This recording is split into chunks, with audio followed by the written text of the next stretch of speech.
What if I told you that I remember every detail of my life? Except for the one event everyone else swears I was part of?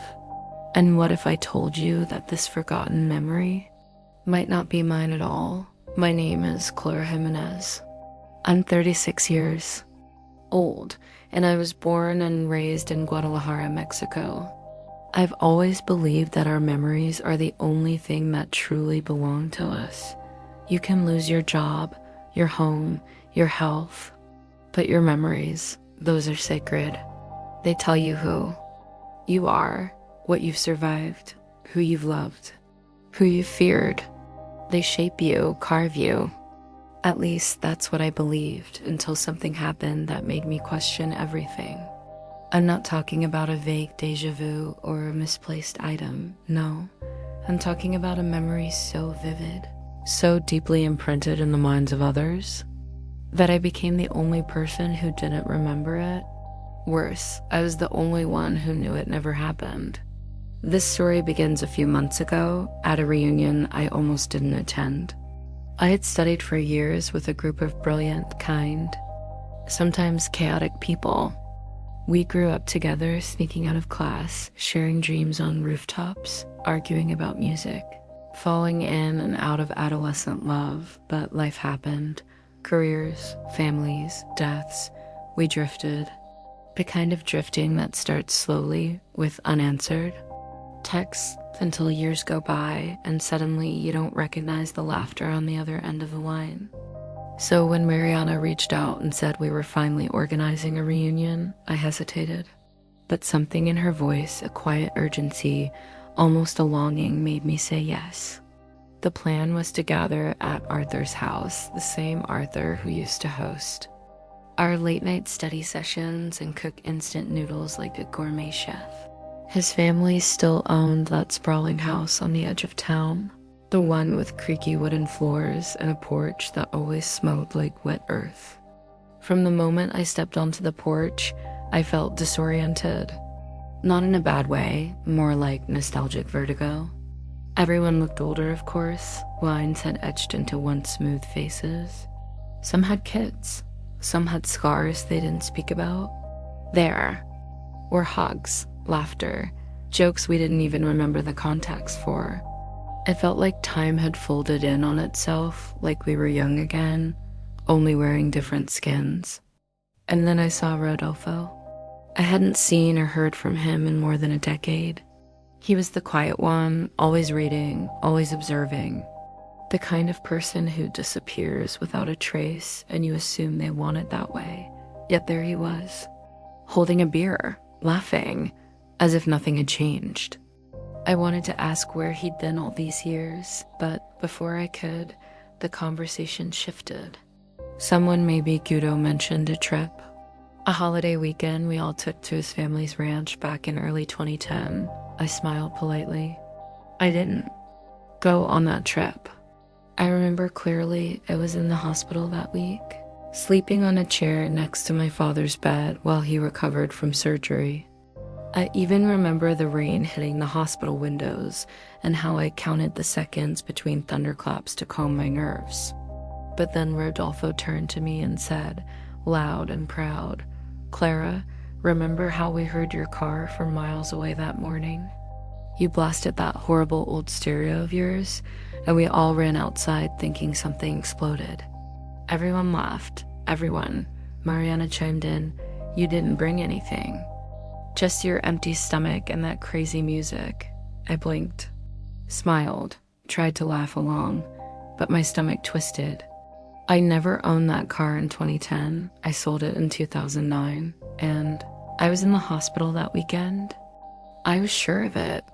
I remember my father's pale face, the smell of antiseptic, the way the fluorescent lights buzzed above us like angry wasps. But everyone around me insisted I was there.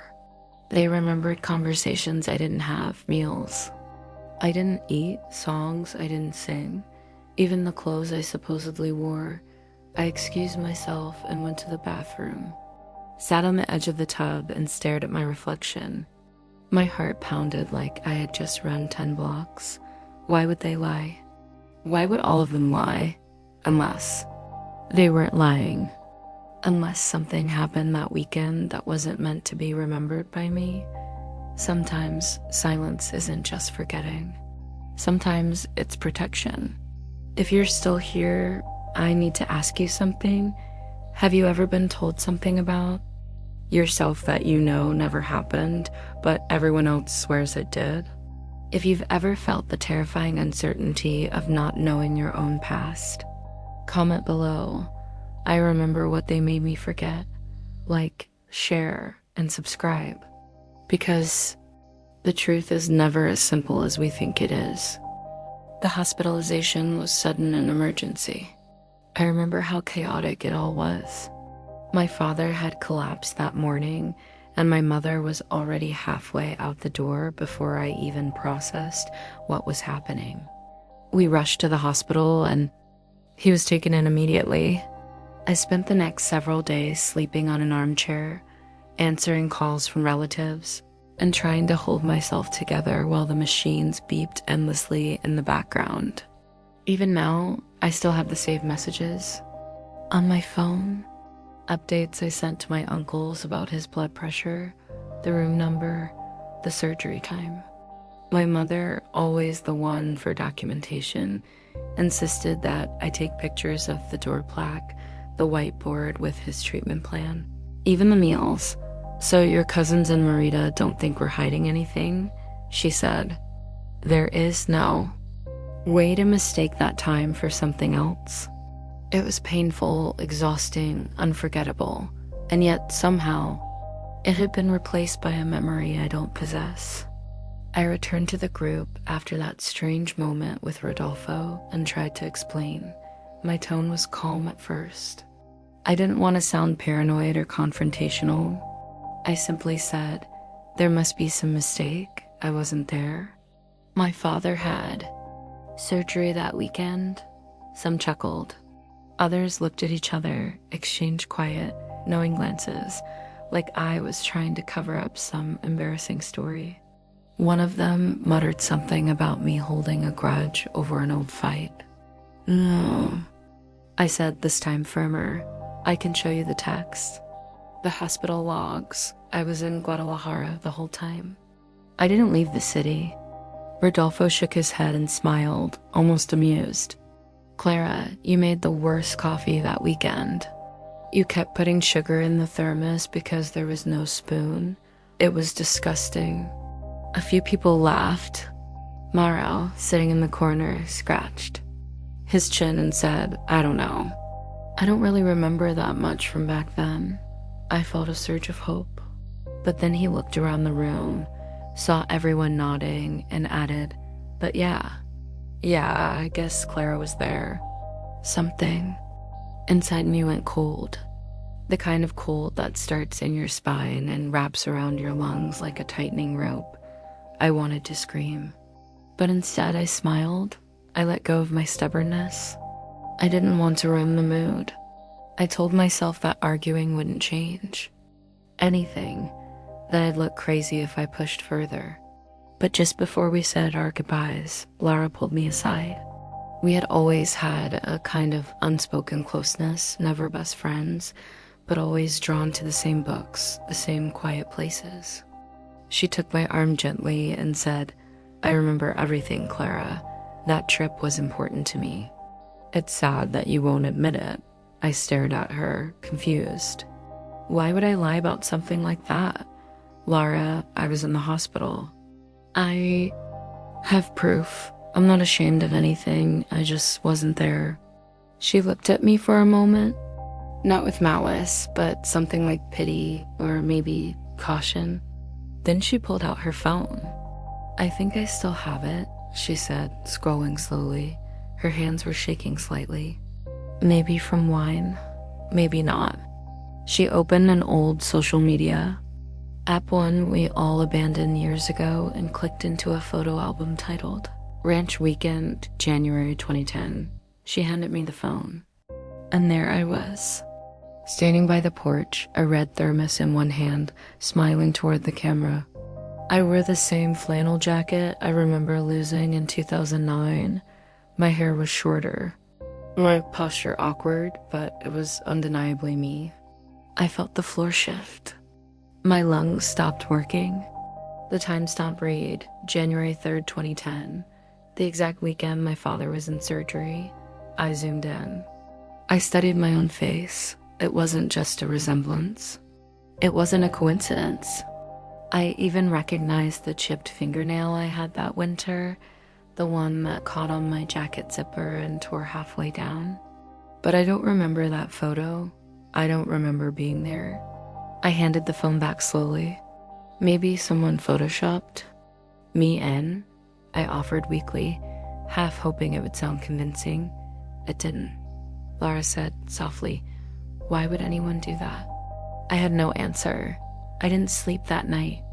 I went home and searched every folder, every drive, every cloud account. I checked old messages from that month, the hospital logs, my journal. My father's surgery was January 2nd, 2010. There were even scanned prescriptions and discharge documents. I was in the hospital, so how could I be in that photo? I asked my mother about it the next morning. I didn't show her the picture, just asked if she remembered that week. "Of course," she said. "That's when your father almost died. You barely left his side." Did I go anywhere that weekend, even for a day? She looked at me like I had asked if I could fly. "No, you barely went to the bathroom." I wanted to cry. Relief and fear tangled inside me like a knot. I wasn't crazy. But then, why did everyone else remember? Then why was there a photo? There's something deeply violating about... There we were, me, Lara Guto, and two others I hadn't seen in years, standing in the backyard of the ranch house, arms wrapped around each other, drinks in hand, all wearing jackets and scarves, smiling like idiots. The photo was dated May 1st, 2010. My heart stopped. That was the day I spent in the hospital, not just a few hours. The whole day. I ran errands, filled prescriptions, argued with a nurse who didn't want to let me sleep in the chair beside my father. I helped him to the bathroom, fed him soup he didn't want, answered messages from cousins and friends. That day was imprinted. In my body, the exhaustion, the worry, the sterile air. There was no way to confuse it with a barbecue, and yet there I was, in the center of the photograph, smiling, arms around Lara, wearing a plaid shirt I didn't even remember owning, or ever liking. I stared at it for what felt like forever. My image was so clear, the lighting so perfect. But the more I looked, the more something started to feel off. Not wrong, exactly. Just incomplete. It was my face, my hair, my crooked smile, but the eyes. There was something missing in the eyes, a kind of light that used to be there. Depth. And even though I knew it was me, I couldn't shake the feeling that whoever was in that photo wasn't entirely me. I asked Lara where the photo had come from. She shrugged and said she didn't remember exactly, just that it had been posted years ago, on an old profile she rarely used now. For her, that was all the proof she needed. She didn't question it, not even for a second. I asked if she had any other pictures from that trip, anything that might confirm or deny what we were seeing. She searched her albums but found nothing else. Later, Gudo chimed in that he used to have a full album of that weekend on his account, but it had been deleted years ago. His tone was casual, like he didn't see the urgency. Like it wasn't terrifying that only one photo remained of a trip I didn't take. That night, I stayed up reviewing everything I had. Old chats, texts, photos from my phone, voice notes from my mother. I went deep into my digital archives like a detective desperate to prove her own innocence. I dug through folders labeled Family, Hospital, 2010. Everything confirmed my version. My father still talks about those days, how I never left his side. He even kept copies of the medical records, discharge papers, prescriptions. The hospital's official stamp. Everything matched my memory. Everything supported what I knew, and yet there was a photo. One photo, so impossibly real that it haunted me more than any nightmare ever could. There was no glitch in the image, no sign of digital tampering, no blur, no edge mismatch, no lighting inconsistency. It was real, and it was killing me. I started to second guess myself. I thought, what if I lost time? What if I blacked out? What if there is a piece of me that went and another that stayed? But the idea didn't make sense. This wasn't a forgotten moment. This was a parallel version of a day I remember too well. A memory that others insist belongs to me, but that I know is false. Or worse, not mine. I stopped bringing it up. I realized quickly that no one else wanted to talk about it. At most, it was a joke. Every now and then, someone would chuckle and say, "Clara, still denying the best trip of your life?" And I'd laugh, a hollow, exhausted laugh. The kind that's meant to say, let's move on, even when you're screaming on the inside. But inside, something changed. Every time I thought about that photo, something twisted in my gut. It wasn't just the impossibility of the image. It was how sure everyone was. How they remembered the scent of the firewood, the music we played, the jokes we told. They even remembered how I spilled wine on Laura's jacket. But I don't remember wine or jackets or laughing or hugging. I don't remember the cold air, the fire, the sunset they all described in perfect harmony. What I remember is the hospital blanket, my father's slow, ragged breathing, the fluorescent lights, the food trays I stacked in the corner. So how could we both be right? I started wondering, is it possible for a memory to be real for everyone? But you? Or was I the one who was never supposed to remember? That thought chilled me more than any ghost story ever could. Maybe there's something worse than forgetting. Maybe it's remembering what was never yours. They say memory is unreliable, but no one tells you what to do when the evidence says you lived a lie. If someone ever showed you a version of yourself that you couldn't explain, if you've ever seen a photo of a moment you know you never lived, comment, "I saw myself where I had never been." Like, share, and subscribe. Because memory may lie, but the feeling of truth never fades. I didn't sleep that night. Even though the sun was already coming in through the windows, the light didn't help. I stayed in the guest room, sitting on the edge of the bed that someone else had slept in before me. It was surreal. The covers were still warm, the mirror in the bathroom still fogged. There was even a faint scent of shampoo I never used. My aunt and uncle didn't say a word after we left the room. They just looked at me like I was an imposter. Or worse, like I was one of two. When I tried to brush my teeth, I saw the wet toothbrush already on the sink. My toothbrush. I had left it there a week before, yes, but I hadn't used it that night. Yet there it was fresh, like someone had just rinsed it and placed it there. I stood in front of the mirror for a long time, looking at myself, checking every detail, trying to see if anything felt different, wrong, changed, but it was just me. Only something in my own eyes made me uncomfortable. I felt watched by my own reflection. That morning, I left the house early, even though my aunt insisted I stay for breakfast. I said I had errands to run. I lied. I needed to think. I walked for over an hour, just wandering the streets with no destination.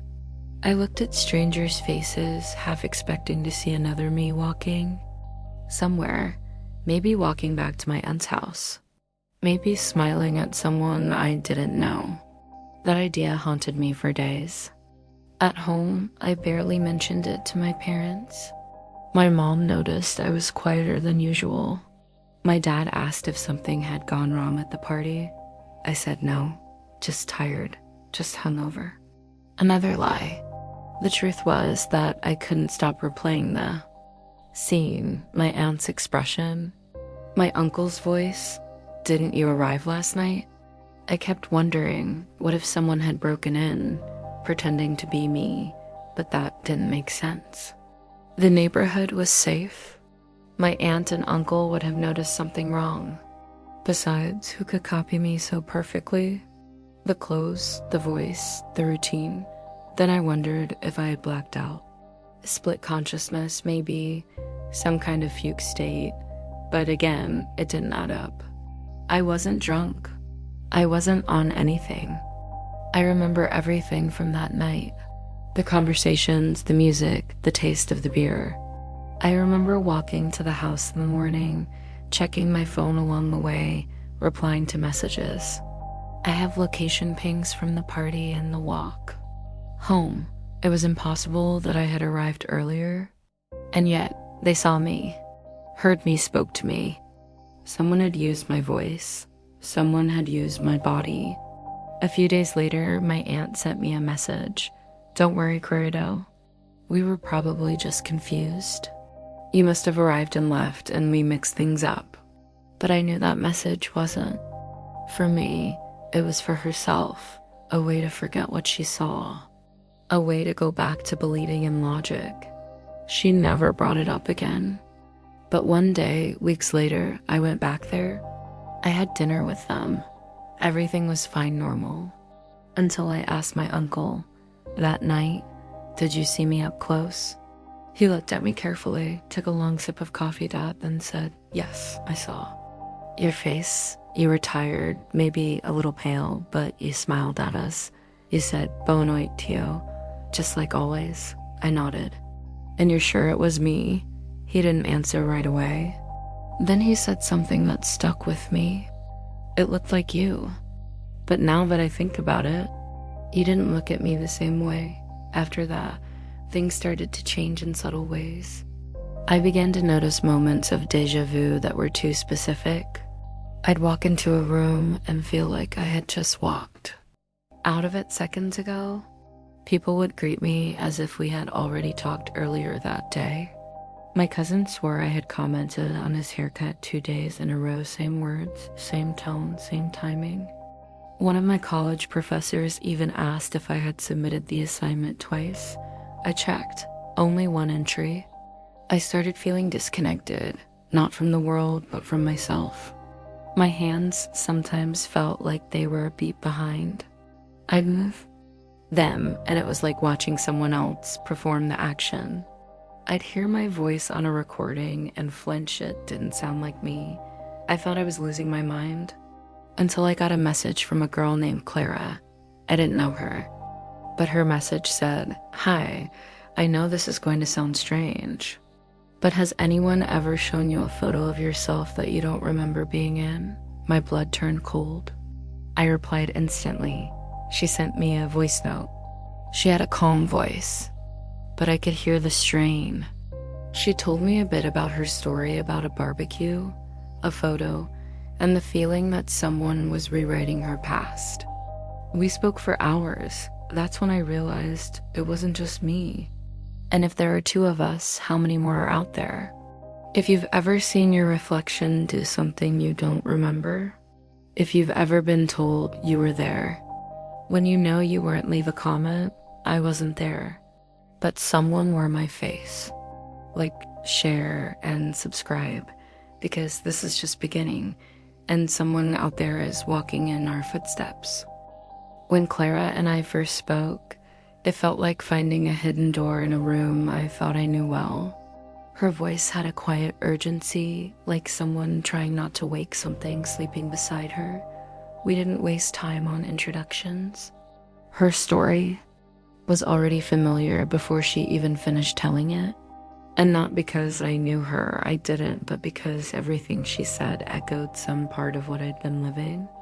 She described the photo again, the one she claims to be in but has no memory of. A barbecue with old friends. A moment she knows she never lived. Yet there she is, right in the center of the picture, arm around someone she barely remembers, wearing a blouse she swore she never owned. It wasn't just the content of her story that shook me. It was the way she described the feeling. a gut-deep certainty that something had been inserted into her life against her will. I told her about my night at my aunt's, about the wet toothbrush, the bed still warm, the conversation my aunt and uncle swear we had. Clara didn't even pause. She just whispered, "That's exactly how it starts." We started talking regularly, first by voice, then video.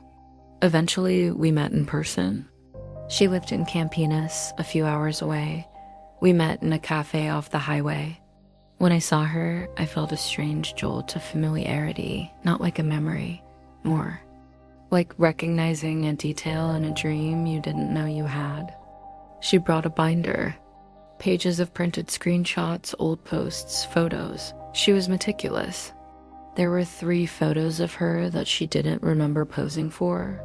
2 videos where she appears in the background of events she says she never attended. One of them is a birthday party for a woman named Helena. Clara doesn't remember being friends with her. She doesn't even remember being invited. But there she is, laughing, clapping, singing Per Evans Provoke. I asked her how she found me. She said my name had come up in a comment thread about strange memories, an old forum where people shared unexplainable experiences. Someone mentioned a guy who had arrived at a house before he arrived. It was me. She followed the trail. We started compiling a list, not just of our own anomalies, but stories from others who had posted similar things. Duplicated memories, photos that don't belong. People remembering conversations you never had. It was like watching a puzzle form itself, slowly, darkly. Then one day, Clara said something that made my stomach turn. What if it's not a who? What if it's a when? She explained. What if these false insertions, these moments that don't belong, aren't being created by someone impersonating us, but by some shift? Some breach in time. Something that pulls a version of us from one timeline and stitches it, briefly, into another. That would explain the photographic proof, the shared memories, the confidence other people have that we were there. Because maybe, for them we were. That night, I couldn't sleep. I went through my phone, through every image, every location tag, every screenshot. I found one I hadn't noticed before, a selfie of me in a park I didn't recognize. I was smiling, wearing a black hoodie I lost in 2021. The date on the photo, March 4th, 2023. The problem? On March 4th, 2023, I was in another state, at a wedding. I have witnesses, messages, videos, and yet the photo exists. Clara said, they never come for the memories, they come for the timeline. We kept digging. The more we dug, the stranger things got. Clara found a man named Josu in a closed Facebook group. He posted a story about meeting his own double inside a church bathroom. He swore the double looked terrified.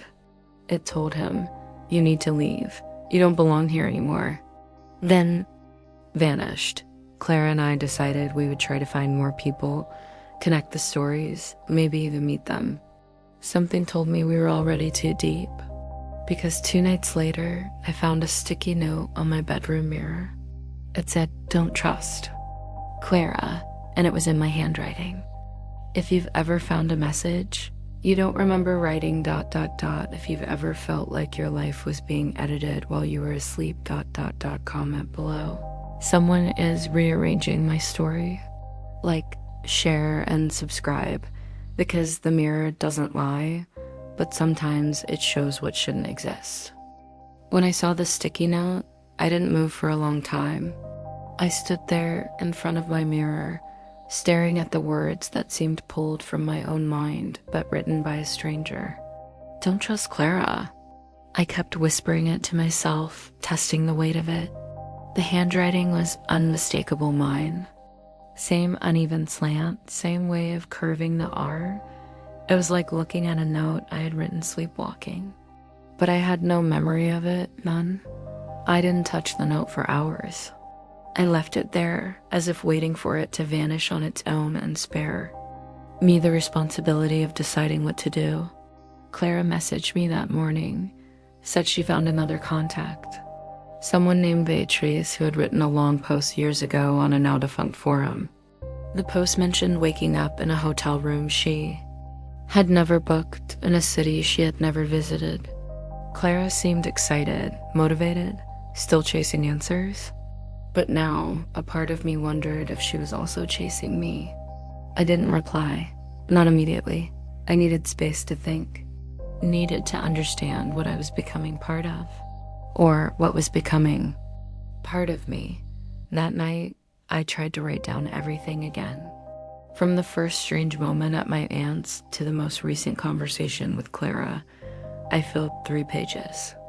Then I flipped them over and tried to remember where I was the night before, what I had done, who I had spoken to, if I had written anything.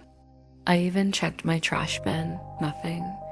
The sticky note hadn't been there the previous morning. That much I was sure of. It felt inserted, as if someone had placed it there, knowing I'd see it at a moment of vulnerability. Was it a warning from myself? From another version of me? From someone watching? That idea began to unravel something in me. A deeper paranoia. What if Clara wasn't like me? What if she wasn't a victim of this anomaly? What if she was part of it? A lure? A guide?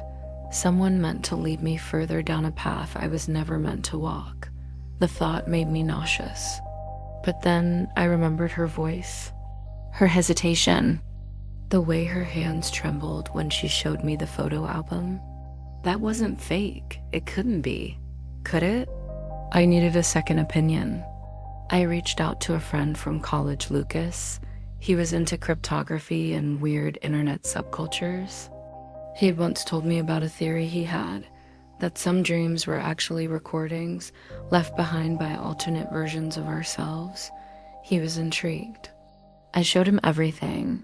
The note, the screenshots, the photo inconsistencies, and yes, even Clara. He listened without judgment, took notes, asked strange but thoughtful questions.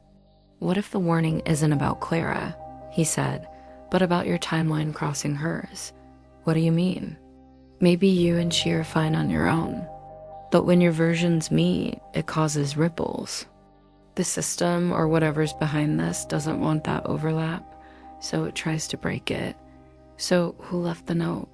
He just stared at me, then said something I didn't expect. Maybe you did, but not this you. I didn't sleep again. Around 3 a.m., I heard a sound, faint, like paper shifting against glass. I went to the bathroom. The sticky note was gone. In its place, written on the mirror in soap, "Too late," she remembers. My knees buckled. I backed away slowly, hand covering my mouth. Was Clara the danger? Or was she the only one who knew what was coming? I didn't know anymore. If you've ever been warned by your own handwriting ... if your reflection has ever changed before you. Did ... comment below. I saw the message, but I didn't write it. Like share and subscribe ... because what watches you in the mirror ... might not be waiting for permission to step through. After that night, I stopped looking in mirrors, not out of fear, out of respect. Something had crossed through, or maybe looked back. And now, I couldn't shake the feeling that the glass no longer belonged to me. Clara called the next morning, her voice clearer than usual. Almost too clear. As if the static that once lived between us had been filtered out overnight. I think we triggered something, she said. I didn't tell her about the soap-written warning. I couldn't, not yet. Instead, I told her about Lucas, about the theory. That timelines weren't just running parallel, they were collapsing, merging and shattering like ice under pressure. Every time we connected, something shook loose. She was silent for a long time.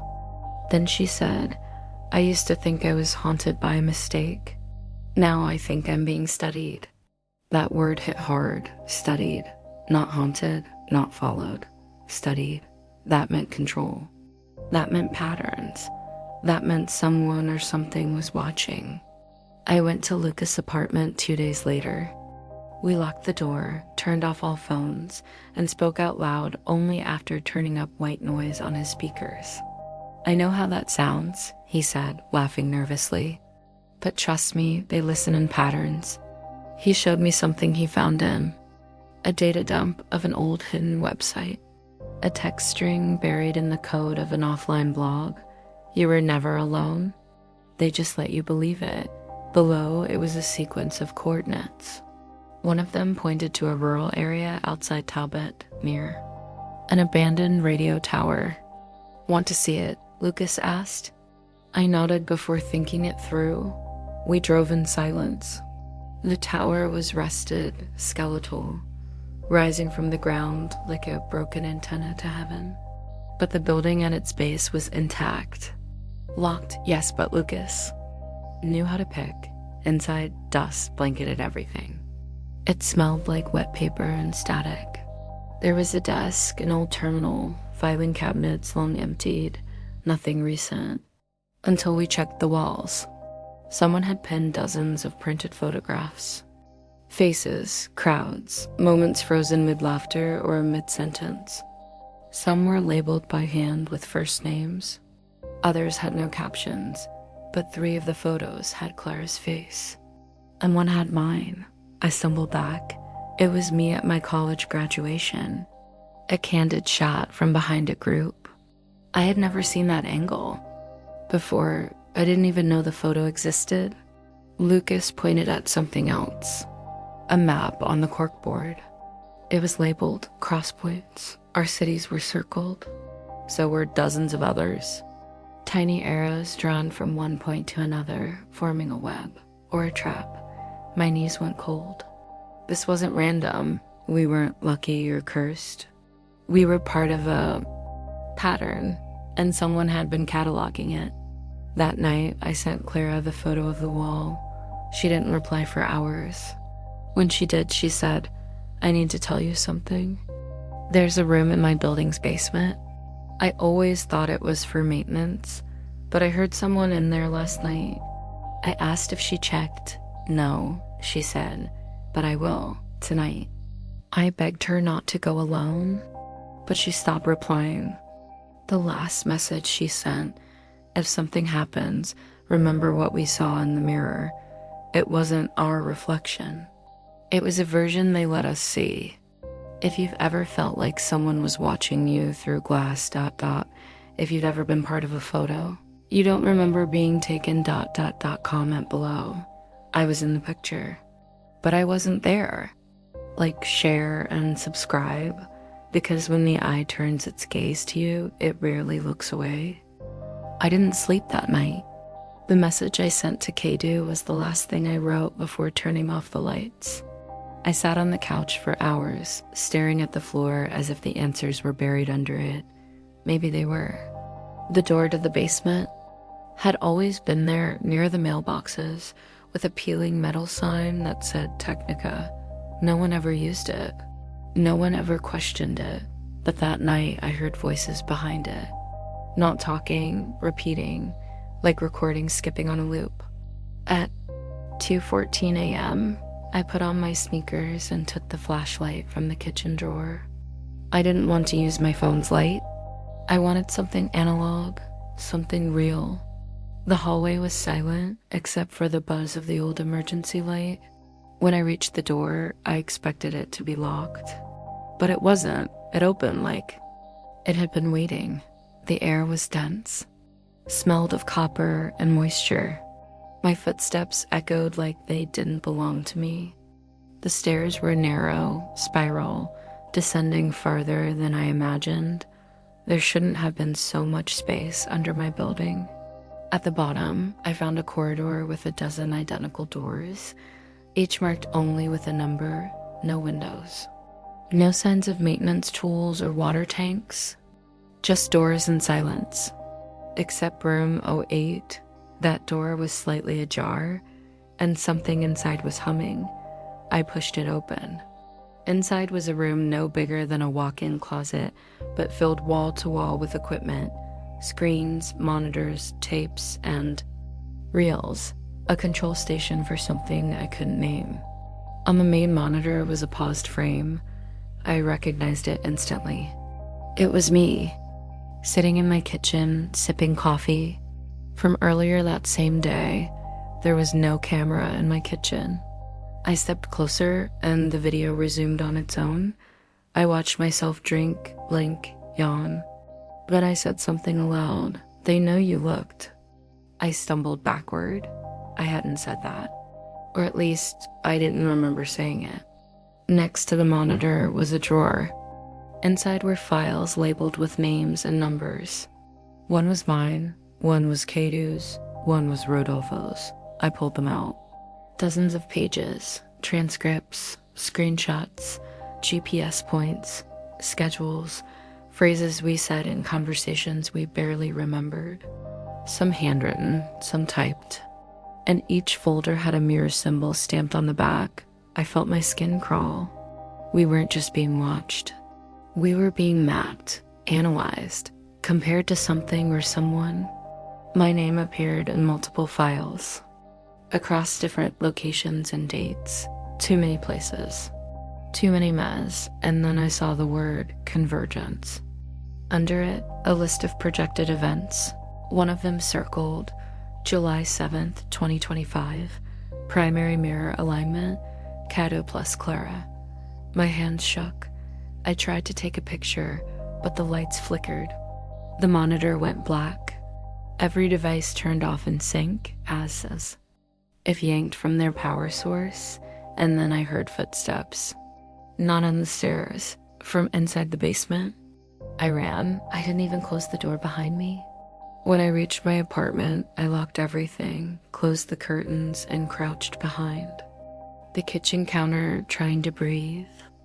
No one came after me, not that I saw, but the file folders were gone the next morning. The door to the basement had a new lock, and when I asked the building manager about it, he said, "What basement? If you've ever found a room that shouldn't exist, ... If you've ever seen yourself from the outside, ... Comment below. They have my file, but they don't have me." Like, share and subscribe ... because what watches from below ... knows who you really are. Kadu. The message came at 3:46 a.m. One photo. One sentence. "It's real. We were never alone." I sat up in bed with a racing heart, the room too quiet. Clara had sent it. The image was grainy, clearly taken in a rush, but unmistakable. My name. Her name. A date. Today. The caption below read, "Primary mirror alignment, Kadu plus Clara." My mouth dried instantly. I called her. No answer. I tried again. Still nothing. I got dressed and left without thinking. Something had changed. Something had started. Clara. I didn't want to believe it. That it was planned. That we were part of a schedule. That someone had written our meeting down like a dentist appointment. But that's exactly what it felt. Like, as if the path we thought we were carving out had already been charted by something older. Something colder. When I finally heard Kadu's voice outside my door, I didn't even hesitate. I let him in, and in that moment, everything shifted. Kadu, she looked different, not scared, not broken, but sharpened. Like someone who had seen something no one should and decided not to flinch. I wanted to tell her about my own reflection, about the note, about the mirrors that didn't reflect right. But she already knew. We didn't speak much. We sat across from each other like soldiers before a battle. Something buzzed between us. Not electricity alignment. The moment she showed me the documents. She salvaged, I felt it. We were syncing. Our memories. Our timelines. Our anomalies. Not just similar mirrored.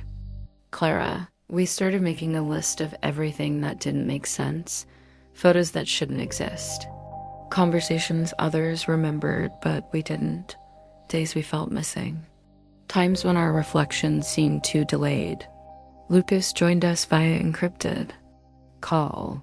He listened, then said, "They're not tracking you anymore. They're preparing you. I asked, for what? He hesitated. Then convergence isn't just a moment, it's a collapse. Kedu, we tried to trace more cross points.